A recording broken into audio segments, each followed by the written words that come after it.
திமுக கூட்டணியில் கொங்கு நாடு மக்கள் தேசிய கட்சிக்கு 2 தொகுதிகள் ஒதுக்கீடு செய்யப்பட்டுள்ளன. சட்டமன்ற தேர்தல் நெருங்கி வரும் நிலையில் கூட்டணி கட்சிகள் உடனான தொகுதி பங்கீடு பேச்சுவார்த்தையில் திமுக தீவிரம் காட்டி வருகிறது. காங்கிரசுக்கு 28 தொகுதிகள், மதிமுகவுக்கு 4 தொகுதிகள், IUML 2, மனிதநேய மக்கள் கட்சிக்கு 2 தொகுதிகள் ஒதுக்கீடு செய்யப்பட்ட நிலையில் இந்த வரிசையில் கொங்கு நாடு மக்கள் தேசிய கட்சிக்கு திமுக 2 தொகுதிகளை ஒதுக்கி ஒப்பந்தத்தில் கையெழுத்திட்டுள்ளது. 2 தொகுதிகளிலும் திமுகவின் உதயசூரியன் சின்னத்திலேயே கொங்கு நாடு மக்கள் தேசிய கட்சி போட்டியிடும் எனவும் தெரிவிக்கப்பட்டுள்ளது.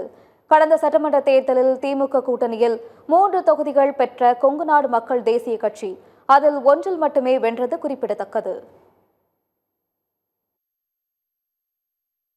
கூட்டணியினுடைய நலன் கருதி தமிழ்நாட்டிலே நல்லதொரு ஆட்சி அமைக்க வேண்டும், தேர்தலிலே மிகப்பெரிய வெற்றியை பெற வேண்டும் என்ற நல்ல நோக்கத்திலே பேச்சுவார்த்தைகள் சுமூகமாக முடிந்து